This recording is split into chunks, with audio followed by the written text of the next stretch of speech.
everybody, and welcome back to another Maya tutorial. Today I am going to show you some basic sets and lighting options in Maya. So you kind of have an idea of how to set up a simple so you know how to set up a simple scene, and I'll do a little bit of shader manipulation. In an earlier tutorial I showed how to do color. But I'll go into some of the other settings too. Alright, so let's get started. This is the logo that I did in my last video. If you already have a logo or something that you want to set up a scene for, that's fine. If you want this, you can go back to the other video and follow along. That's up to you. So, alright, here's my logo. Alright, I'm going to move it down closer to the grid. So, because I view this as my ground. Okay. So, when you're setting up a set, you kind of have to have an idea of what you're looking for. What I usually do to start off is I just take a cube, shift, click, and draw a cube about the size of my grid.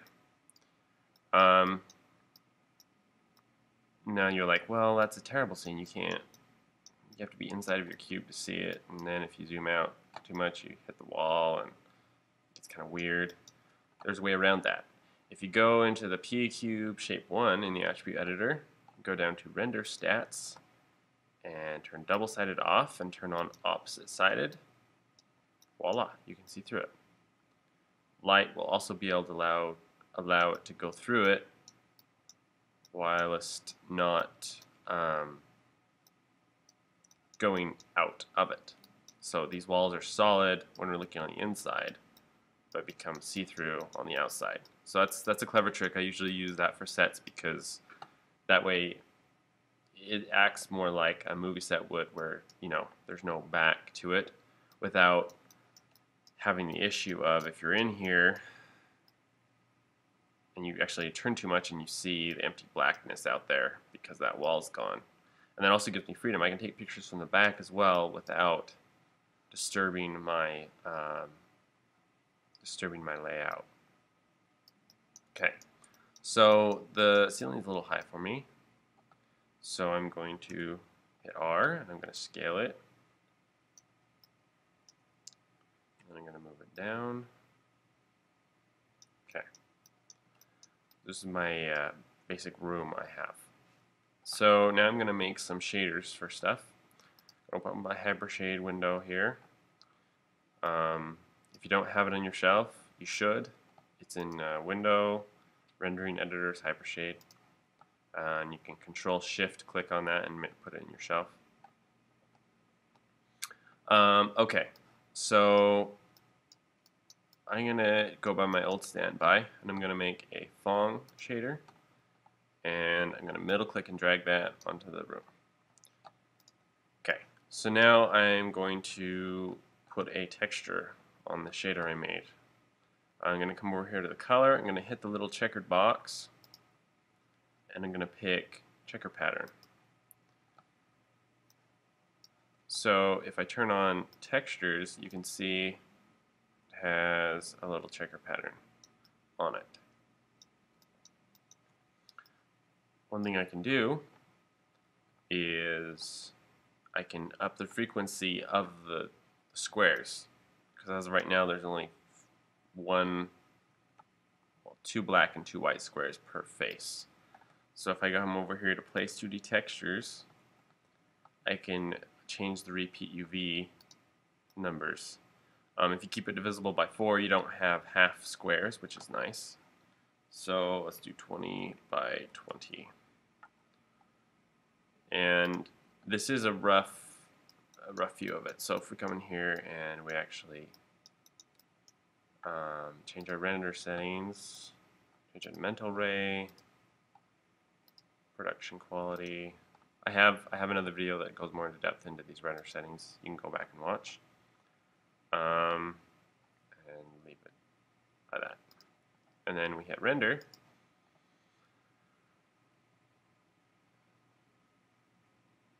as you can see, it's a nice checker pattern. Sorry, don't mind the font. Fonts on my computer are messed up right now. I'm not sure why. I'll need to address that. So you have a nice checker pattern, and you have even, they match up along the seams.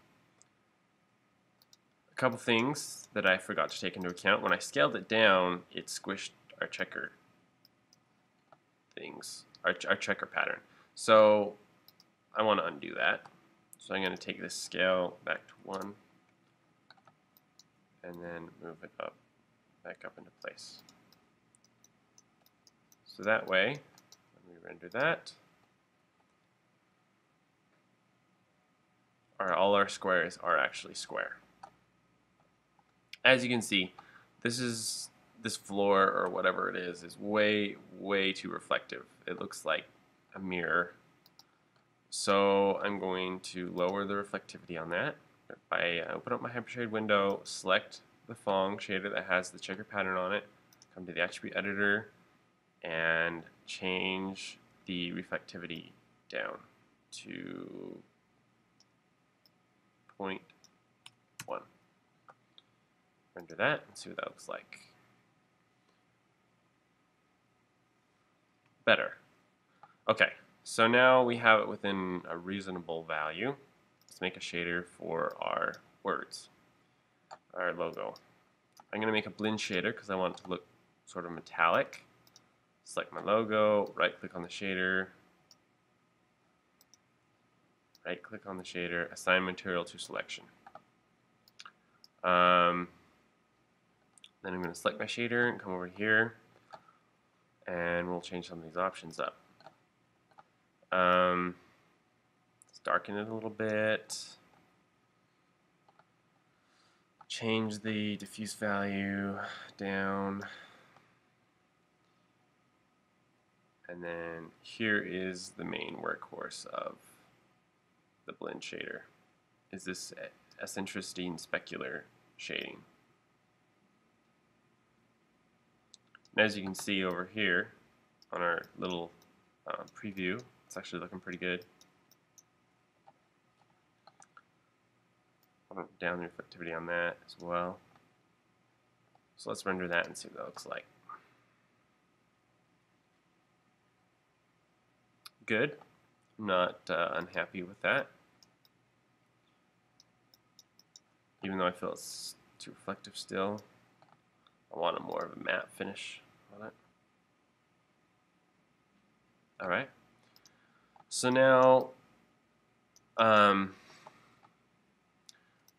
we have a very monochromatic scene. We have a black and white checker background and a dark gray logo. Maybe I'll make this logo a little brighter. Come over here to my blend, change the color.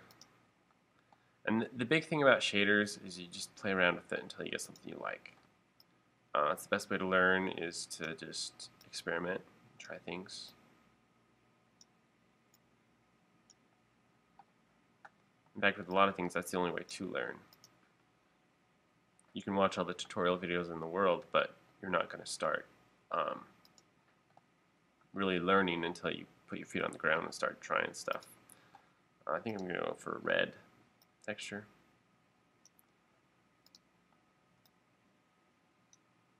About like that. See what it looks like.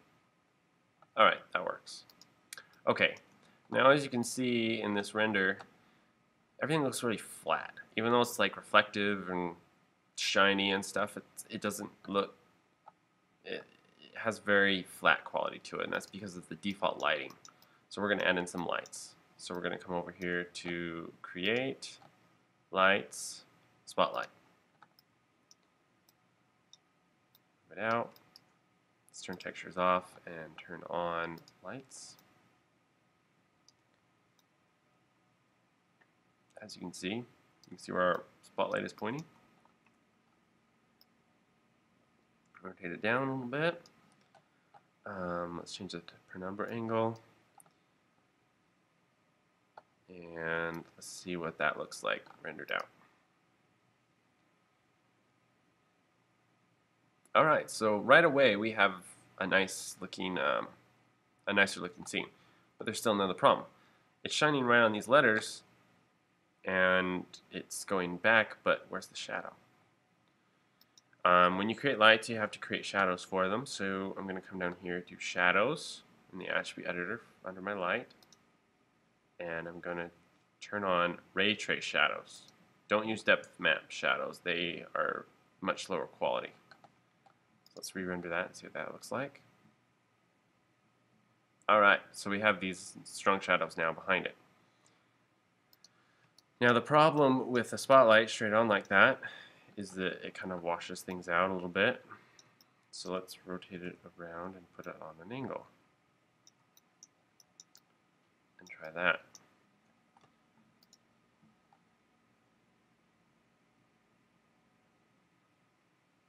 Alright, making progress. I'm going to up the reflectivity of this back up again. I want it a little more reflective than that.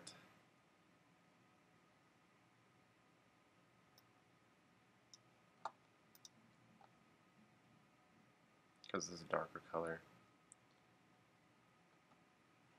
Alright. So that's super basic. We can come in here and we can play around with some of these settings. Select our spotlight. And we can change the cone angle on it. We could widen it, we could make it more narrow. And then you can add in more lights. Like if we wanted a fill light, we could add in a ambient light. And turn down the intensity of that. Alright.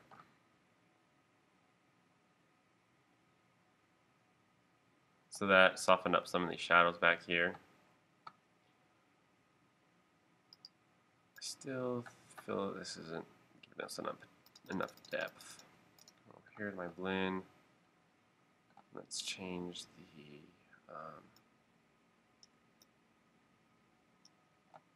roll off values, make it brighter. Reflectivity. See if that helps.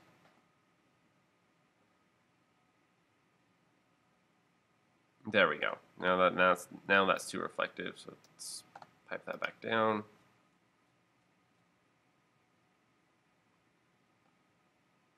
Still a little much.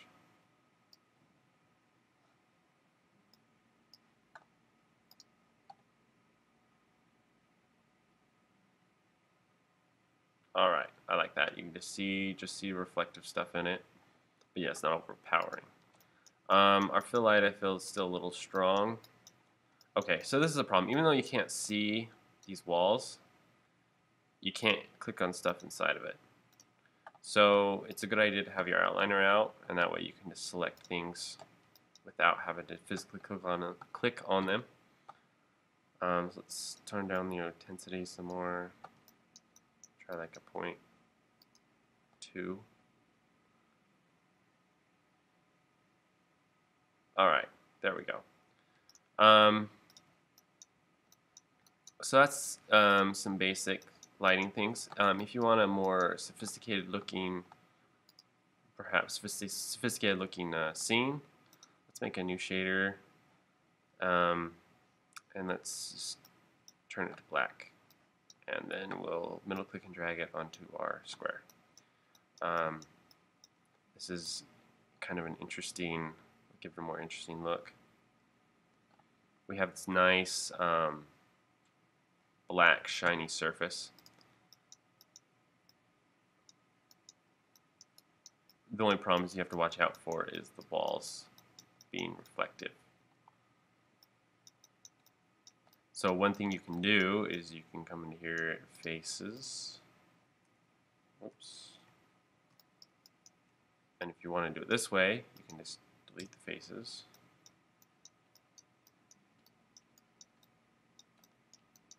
And let's see what that looks like. So we have this nice floating logo on this black plane, and we can actually like, whoops, raise the logo up. I have to fit it to my view. Turn it a little bit. So it's floating. We could also ground it. So it's actually sitting on the ground plane like that. Whatever look you're going for. Sometimes having a scene is a good idea. Sometimes it's better to have it more black and empty so there's more emphasis on the logo itself.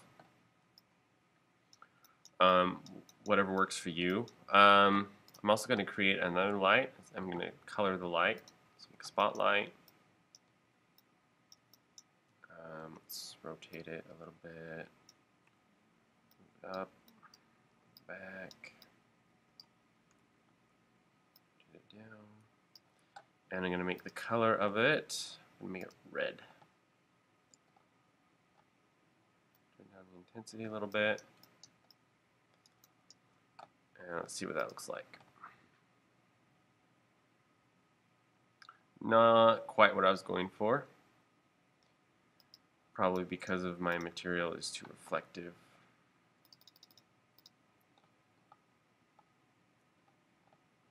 Turn down the reflectivity of the color in the shader. See what that looks like. Still not quite what I was going for. Maybe I'll change color of spotlight. That'll help. Instead of red, let's make it blue. Now we'll be able to see it on the actual logo. Okay, so it gives it like a pinkish value. If we put on our other ground shader on here,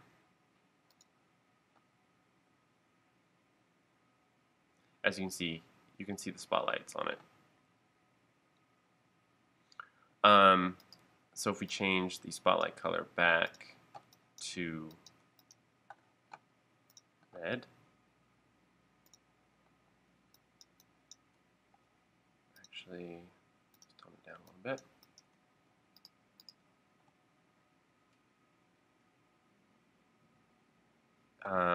and we soften the penumbra angle.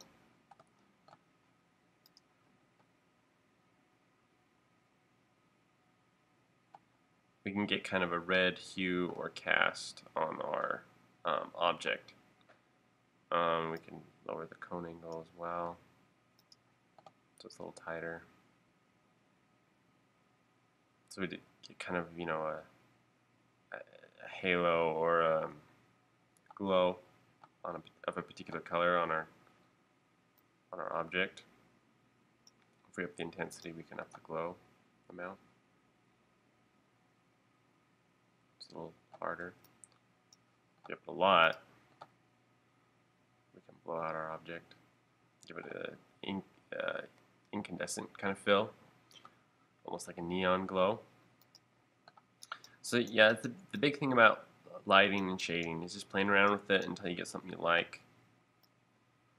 Kind of think of a look you're going for and do your best to replicate it by just playing around with settings on things.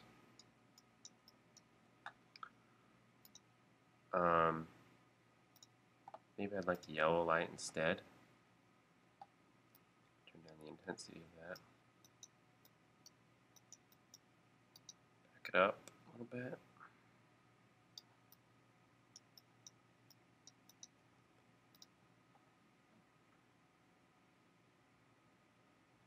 So that doesn't look as good with the ground plane, so if we change it to the other shader, we render it, we get kind of a yellow glow on things. So just play around with it. That's the best way. But that's basic sets and shaders and some of the settings along with those. So I hope you enjoyed, and I'll see you guys in my next video.